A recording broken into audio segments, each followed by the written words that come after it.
नमस्कार दोस्तों।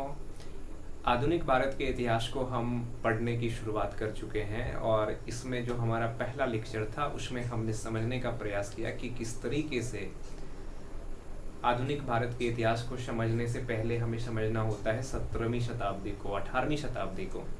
18वीं शताब्दी के इतिहास में हमने दो चीज़ को समझने का प्रयास किया। सबसे पहले कि जो केंद्रीय शक्ति के रूप में मुगल सल्तनत था या मुगल साम्राज्य था, हालांकि सल्तनत वर्ड यहाँ पे यूज करना सही नहीं होगा, हम साम्राज्य बोल सकते हैं, मुगल साम्राज्य था, उसका किस तरीके से पतन हुआ और दूसरे तरफ से किस तरीके से जो यूरोपीय व्यापारिक कंपनी थे वो एक व्यापारिक कंपनी से अब आगे बढ़ करके भारत के राजनीतिक स्थिति में अपने आप को साबित करने का प्रयास करता है, राजनीतिक रूप से अपने आप को स्थापित करने का प्रयास करता है। इन सब चीज़ों को समझने का हमने प्रयास किया है।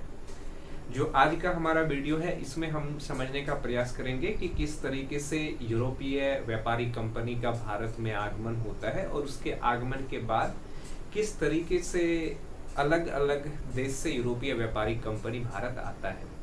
देखिए, जो यूरोपीय व्यापारिक कंपनी भारत आया इसको भौगोलिक खोज के नाम से भी जाना जाता है, क्योंकि यूरोपीय व्यापारिक कंपनी समुद्री रास्ते से भारत आया था। हालांकि ऐसा नहीं है कि यूरोपीय व्यापारिक कंपनी पहली बार भारत आया था। प्राचीन काल से लेकर के मध्यकाल में भी यूरोप से भारत के व्यापारिक रिश्ते के बारे में वर्णन मिलता है इतिहास की किताबों में।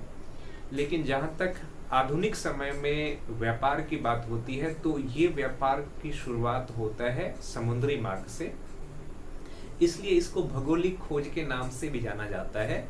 यूरोप के कई सारे देशों ने दुनिया के विभिन्न देशों को समुद्र के रास्ते ढूंढने का, वहां तक पहुंचने का रास्ता खोजना शुरू किया था 15वीं शताब्दी में, 16वीं शताब्दी में। उसको भौगोलिक खोज नाम दिया जाता है। भौगोलिक खोज की इतिहास अपने आप में दिलचस्प है, जानकारी से भरा हुआ है। कभी मौका मिले तो हम उस पर भी चर्चा करेंगे। आज के इस वीडियो में बस इतना हम समझने का प्रयास करते हैं सबसे पहले कि यूरोपीय व्यापारिक कंपनी समुद्री मार्ग से भारत क्यों आया, किस तरीके से यूरोप में 14वीं शताब्दी में, 15वीं शताब्दी में स्थितियां बदल रही थी और उस स्थितियों की वजह से किस तरीके से यूरोपीय व्यापारिक कंपनी का भारत आगमन होता है। अगर आप ये समझने का प्रयास करें यूरोपीय व्यापारिक कंपनी का भारत आगमन, सबसे पहले यूरोपीय व्यापारिक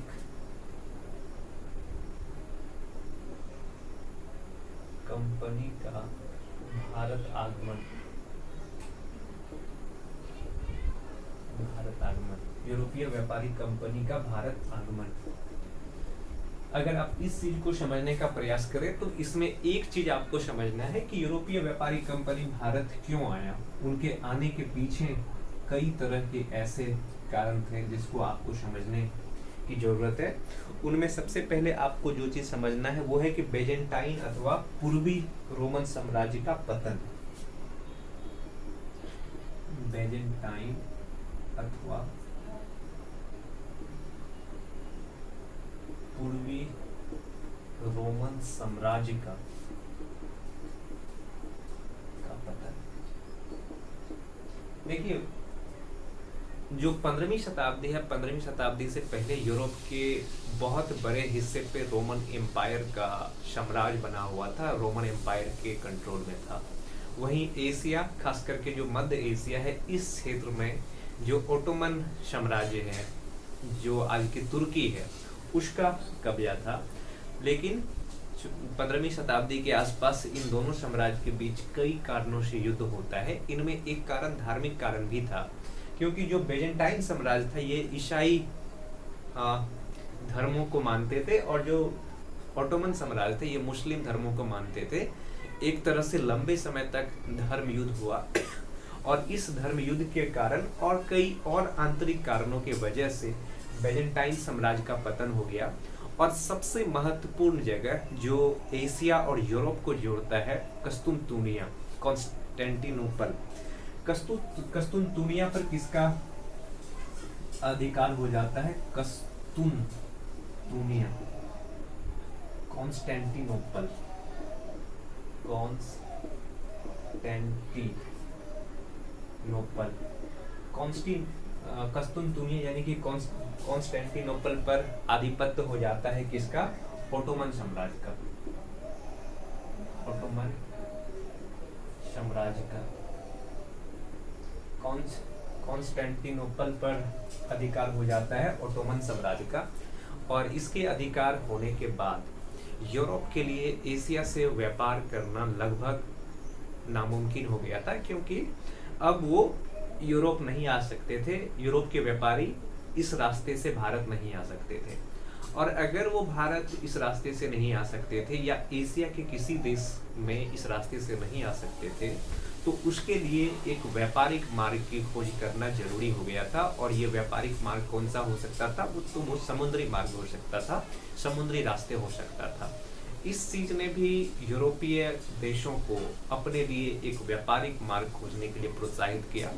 दूसरी तरफ अगर रोमन साम्राज्य धीरे धीरे बढ़ता चला, छोटा होता चला जाता और जो ओटोमन साम्राज्य है उनकी वृद्धि होती चली जाती, उनके एरिया में विस्तार होता चला जाता, तो एक समय ऐसा स्थिति बन जाता जब यूरोप पूरी दुनिया से कट जाता, क्योंकि वो स्थलीय मार्ग से किसी देश से अब जुड़ा हुआ रहता ही नहीं। कस्तुनतुनिया यूरोप के लिए क्यों महत्वपूर्ण था? अगर हम ये कस्तुनतुनिया के महत्व को देखें यूरोप के लिए, तो आप देखिए कस्तुनतुनिया के पास यूरोप जो था वो एशिया से कस्तुनतुनिया पहुंचता था क्या सब? एक तो रेशम और मसाले, खास करके मसाले। कस्तुनतुनिया जो पहुंचता था, कस्तुनतुनिया के महत्व क्यों था? क्योंकि एशिया से यहाँ पे पहुंचता था मसाला, चीन से पहुंचता था सिल्क, और जो आज का मिस्र है, मिस्र से पहुंचता था गेहूं। ये सब चीज यूरोप में पहुंचना बंद हो जाता और यूरोप में जीवन मुश्किल हो जाता, यूरोप की अर्थव्यवस्था को बहुत नुकसान पहुंचता। इन चीजों से बचने के लिए जो यूरोप के शासक थे उन्होंने भौगोलिक खोज को न केवल प्रोत्साहित दिया बल्कि उस पर बहुत सारा पैसा भी खर्च किया। तो कस्तुनतुनिया पर जैसे ही ओटोमन तुर्क का आधिपत्य हुआ, यूरोप के लिए एक अल्टरनेट रास्ते ढूंढना आवश्यक पड़ गया, क्योंकि मसाला दक्षिण एशिया से, भारत से इसी रास्ते यूरोप पहुंचता था, चीन से सिल्क पहुंचता था और इजिप्ट से पहुंचता था क्या चीज? गेहूं पहुंचता था। पर एक चीज आप समझ लीजिए कि जो ये सब सामान पहुंचते थे कस्तुनतुनिया के थ्रू यूरोप, तो सबसे पहले ये सामान कस्तुनतुनिया से होते हुए इटली पहुंचता था और इटली से फिर बाकी यूरोप के देशों तक पहुंचता था। यानी कि यूरोप के व्यापार पर इटली का नियंत्रण बहुत ज्यादा था, क्योंकि इटली के पास ये सारे के सारे सामान पहले इटली पहुंचते थे, समुद्री रास्ते से हो या फिर कस्तुनतुनिया के रास्ते से हो, और फिर यूरोप के बाकी देशों पर पहुंचता था। तो एक चैलेंज तो इसके लिए ये उत्पन्न हो रहा था कि ये अपने लिए एक नया रास्ते को खोजे, एक नया मार्ग ढूंढे ताकि दुनिया से ये जुड़ सके। दूसरा, यूरोप के बाकी देशों में इस चीज को लेकर के भी होड़ शुरू हो गया कि इटली की जो व्यापारिक प्रभुत्व है उसको खत्म किया जाए, क्योंकि इटली को ज्यादा फायदा होता था, बाकी यूरोपीय देशों को कम फायदा होता था। इसलिए बाद में जो पुर्तगाल है या स्पेन है वो इस चीज को लेकर के भी भौगोलिक खोज करना चाहता था, ताकि सीधे एशिया के देशों से वो व्यापार कर सके और अधिक से अधिक मुनाफे अर्जित कर सके। एक डायमेंशन इसका ये भी उभर कर सामने आता है। अगर हम और बात करें तो इसी समय यूरोप की अर्थव्यवस्था का विस्तार होना शुरू हो गया था। यूरोप के अर्थव्यवस्था का विस्तार,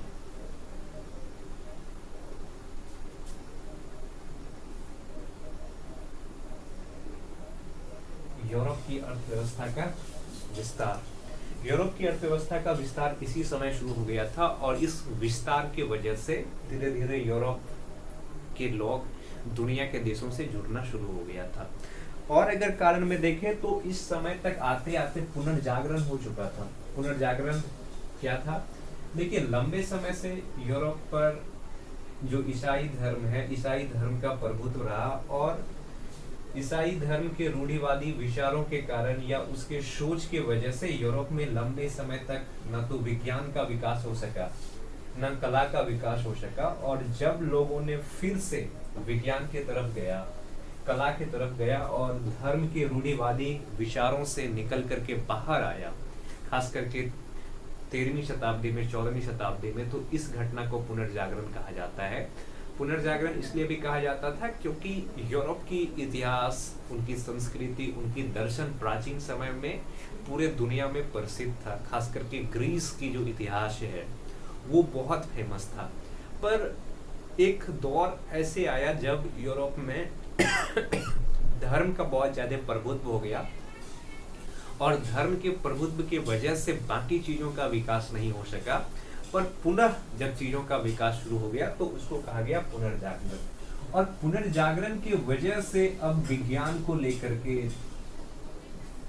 धरती की स्थिति को लेकर के, पहले ये माना जाता था कि धरती चपटी है, पर जब पुनर्जागरण हुआ और चीजों को वैज्ञानिक दृष्टिकोण से देखा जाने लगा, चीजों को तर्क के आधार पर समझे जाने लगा, तो एक चीज समझ में आया कि धरती चपटी ना होकर के गोल है। तो बहुत सारे लोगों के मन में ये भी जिज्ञासा उत्पन्न हुए कि दुनिया के देशों में जाया जाए, दुनिया को समझा जाए। तो उनके अंदर की जिज्ञासा भी एक कारण रहा। यूरोपीय व्यापारी कंपनी का भारत आगमन के विषय में हम पढ़ रहे हैं, लेकिन मेन चीज हम ये समझने का प्रयास कर रहे हैं कि समुद्री मार्ग से वो लोग क्यों भारत आए या दुनिया के अलग अलग देशों में क्यों पहुंचे। तो पुनर्जागरण भी एक महत्वपूर्ण रोल रहा क्योंकि लोगों में एक नई तरह की उम्मीदें दी, नई तरह की सोच को पैदा किया। अगर इनकी और हम चीजें देखें तो धार्मिक विस्तार, धार्मिक विस्तार। देखिए, यूरोप के अधिकांश लोग ईसाई धर्म को मानते थे और यूरोप के जो धार्मिक पुरोहित थे या जिन लोगों को का धर्म पर दबदबा था, या कभी कभी राज्य भी इस चीज को चाहते थे कि दुनिया भर में ईसाई धर्मों का प्रचार प्रसार हो, ईसाई धर्मों को मानने वाले लोगों की संख्या बढ़े। और ये तभी हो सकता था जब विश्व के विभिन्न भागों में पहुंच करके ईसाई धर्मों का प्रचार प्रसार किया जाता। तो ईसाई धर्म के प्रचार प्रसार करने के लिए भी जो भौगोलिक खोज है वो एक महत्वपूर्ण आधार बना और विभिन्न देशों के लोग यूरोप से बाहर निकले और विभिन्न देशों तक पहुंच करके भौगोलिक खोज करने का प्रयास किया और दुनिया को जानने की एक और नई चेतना का जन्म हुआ जिसको कहते हैं जिज्ञासा। और इस जिज्ञासा के वजह से भी क्या हो गया कि यूरोपीय व्यापारी कंपनी का भारत और विश्व के विभिन्न भागों में आगमन हुआ। अब देखिए, अगर हम ये समझें कि यूरोपीय व्यापारी कंपनी में अलग अलग तरह के व्यापारी कंपनी आए, ब्रिटेन से आए, पुर्तगाल से आए, डच आए, फ्रांस आए, इन सब व्यापारी कंपनियों में जो सबसे पहला व्यापारी कंपनी भारत आया था वो था पुर्तगाली।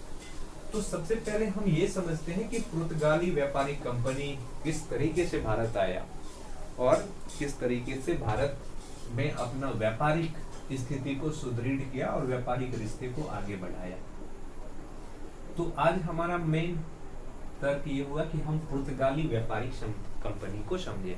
देखिए, अगर आप मैप में देखोगे तो पुर्तगाल एक छोटा सा देश है जो अटलांटिक महासागर के तट पर बसा हुआ देश है। अटलांटिक महासागर के तट पर बसा देश, तट पर पुर्तगाल आज के मैप में अगर इसको देखोगे तो पुर्तगाल जो है, पुर्तगाली व्यापारिक कंपनी भारत क्यों आया? हमने ये समझा कि बहुत तरह की चीजें यूरोप में बदलना शुरू हो गया है। यूरोप के राजा भी चाहते हैं कि उनके लोग दुनिया के विभिन्न भागों तक पहुंचे, दुनिया को समझे। दूसरी तरफ अगर आप एक चीज समझो तो जो पुर्तगाल है ये इटली के व्यापारिक उत्थान से काफी प्रभावित था। इटली के व्यापारिक उत्थान से प्रभावित, इटली के जो व्यापारिक उत्थान है उससे ये बहुत ज्यादा प्रभावित था क्योंकि कस्तूतुनिया के थ्रू जो सामान पहुंचता था वो सबसे पहले इटली पहुंचता था और इटली के बाद ही बाकी के देशों में पहुंचता था। इसलिए जो जो इटली की व्यापारिक कंपनी था वो इटली में जो व्यापारिक उत्थान हो रहा था उससे बहुत ज्यादा प्रभावित थे। अगर हम ये देखें कि किस तरीके से यूरोपीय व्यापारिक कंपनी में पुर्तगाली भारत आते हैं, तो वर्ष होता है 1488 का।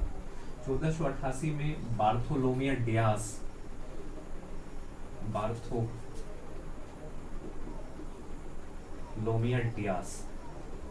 नाम की व्यापारिक कंपनी बार्थोलोमियो डियास नाम का एक व्यक्ति होता है, ये भारत का रास्ता खोजने के लिए समुद्र मार्ग से चलना शुरू करता है और भारत को खोजते खोजते ये कहाँ पे पहुंचता है, तो ये पहुंचता है सबसे पहले दक्षिण अफ्रीका। साउथ अफ्रीका की जो आज का जो केप ऑफ गुड होप है वहां तक पहुंचता है। केप ऑफ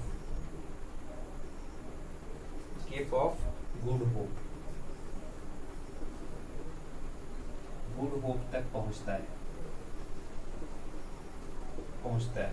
1488 में बार्थोलोमियो डियास नाम का एक पुर्तगाली नाविक भारत की खोज में निकलता है और ये दक्षिण अफ्रीका की जो सबसे निचला बिंदु है, सबसे दक्षिणी पॉइंट है केप ऑफ गुड होप, वहां तक पहुंचता है। उसके बाद ये भारत नहीं आता है, वहां के लोग इनको जानकारी देते हैं कि भारत इस डायरेक्शन में है, पर ये भारत आने के बजाय वहीं से पीछे घूम जाते हैं और फिर पुर्तगाल पहुंच जाते हैं। इसके 10 साल बाद एक और व्यापारिक उद्देश्य या ये कहे कि नाविक, जिसका नाम था वास्को डी गामा, जिसके बारे में कहा जाता है कि इन्होंने भारत का खोज किया। पर भारत इतनी प्राचीन देश है, भारत का खोज वास्को डी गामा कैसे कर सकता है? वास्को डी गामा ने समुद्र मार्ग से भारत पहुंचने के रास्ते का खोज किया, न कि भारत का खोज किया। तो 1498 में एक व्यापारिक कंपनी आता है वास्को डी गामा। 1498 एक व्यापारिक कंपनी आता है वास्को डी गामा और वास्को डी गामा पहुंचता है भारत। तो वास्को डी गामा भी सबसे पहले कहां पहुंचता है? केप ऑफ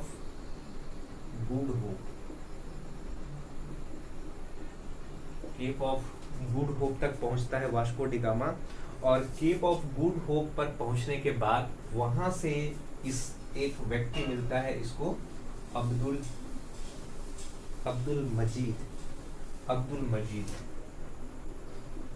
मजीद नाम का ये व्यक्ति इसको भारत का रास्ता बताता है, भारत का डायरेक्शन बताता है और फिर जाकर के अब्दुल मजीद की सहायता से वास्को डी गामा कहाँ पहुंचते हैं? भारत।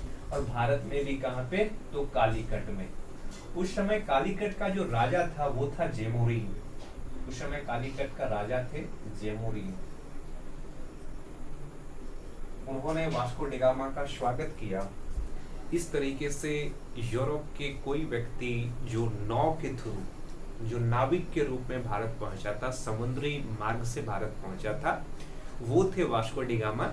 इसलिए कभी कभी इतिहास के किताबों में इस बात का जिक्र होता है कि भारत का खोज वास्को डी गामा ने किया, पर भारत के जिस खोज के संदर्भ में ये बात किया जाता है उस रास्ते का खोज के बारे में बताया जा रहा है, समुद्री रास्ते के बारे में बताया जा रहा है। तो समुद्री मार्ग रास्ते का खोज किसने किया था? तो वास्को डी गामा ने किया था। कब? तो 1498 ईस्वी में। अब देखिए ये क्या करता है वास्को डी गामा, तो चूंकि व्यापार के उद्देश्य से आया था, इसके भी एक इतिहास है। वास्को डी गामा अकेले नहीं थे, बहुत सारे नाविक इनके साथ थे। उनमें से आधे से अधिक लोगों की तो रास्ते में मृत्यु हो जाते हैं और लोग हिम्मत हारने लगते हैं और वापस जाने के लिए वास्को डी गामा पर दबाव बनाते हैं। पर वास्को डी गामा उन्हें समझाते हैं कि जितनी दूरी अब उसे पीछे लौटने में लगेगा, पीछे लौट करके पुर्तगाल तक पहुंचने में लगेगा, शायद उतनी ही दूरी भारत तक पहुंचने में उसको लगेगा। फिर वो लोग मिलते हैं, मेहनत से संघर्ष करके किसी तरीके से भारत पहुंचते हैं और जब भारत पहुंचते हैं तो वहां से जब इन्होंने सामान खरीद के ले गया था तो इसको 60 गुना ज्यादा मुनाफा होता है। 60 गुना ज्यादा इसको मुनाफा होता है इनकी कुल खरीदे गए सामान पर इसको 60 गुना ज्यादा लाभ प्राप्त होता है। रास्ते के किराए को छोड़ करके, सामानों के खर्च को छोड़ करके इनको जो लाभ होने की राशि होता है वो कुल सामान के 60 गुना ज्यादा होता है। इसके बाद वास्को डी गामा फिर से भारत आता है, कब? 1502 में। 1502 में वास्को डी गामा पुनः भारत आता है और इस तरह से यूरोप और भारत की व्यापारिक रिश्ते समुद्री मार्ग से स्थापित हो जाता है और समुद्री मार्ग से यूरोप में भारत के साथ व्यापारिक रिश्ते स्थापित करने वाला पहला जो देश बनता है वो देश बनता है कौन? पुर्तगाल। फिर क्या होता है कि 1503 में, 1503 चूंकि दक्षिण भारत में आता है, तो 1503 में यूरोपीय व्यापारिक कंपनी कोचीन में अपना पहला दुर्ग स्थापित करता है। कोचीन में पहला दुर्ग स्थापित करता है कौन? यूरोपीय व्यापारिक कंपनी।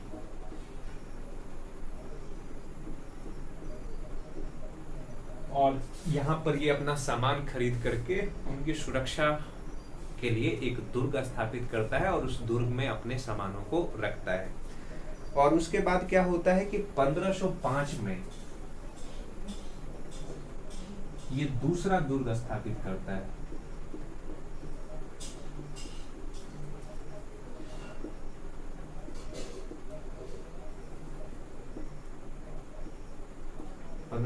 में ये दूसरा दुर्ग स्थापित करता है और इस बार कहां पे स्थापित करता है? इस बार करता है कन्नूर में। कन्नूर में तो यूरोपीय व्यापारिक कंपनी में पुर्तगाली व्यापारिक कंपनी सबसे पहले भारत आया और सबसे पहले इन्होंने भारत में अपना दुर्ग स्थापित कहां पे किया? तो कोचीन में 1503 ईस्वी में। दूसरा दुर्ग इन्होंने कन्नूर में लगाया। 1505 ईस्वी का वर्ष इसलिए भी महत्वपूर्ण है क्योंकि इसी साल पुर्तगाल का पहला गवर्नर बना कौन? Francisco de Almora. फ्रांसिस्को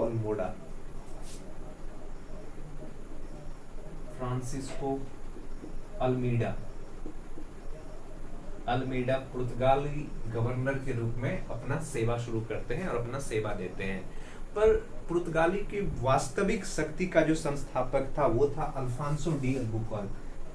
1509 में भारत का वायसराय बनता है पुर्तगाल की तरफ से कौन? Viceroy Alfonso de Albuquerque. Alfonso de Albuquerque. Alfonso de Albuquerque 1509 में क्या बनता है? भारत का वायसराय बनता है कौन? Alfonso de Albuquerque. और जो पुर्तगाली शक्ति का वास्तविक संस्थापक इसको माना जाता है। वास्तविक संस्थापक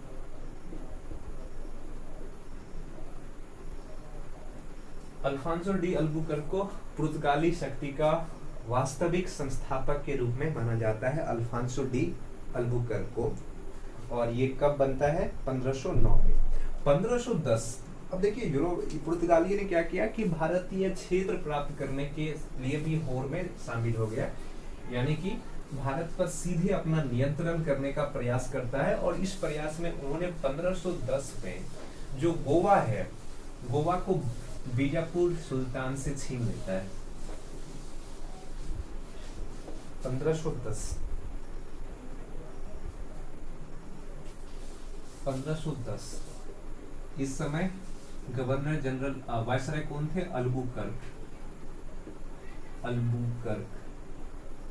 अल्बुकर्क क्या करता है कि बीजापुर के सुल्तान से ये करता है गोवा को अधीन कर लेता है, गोवा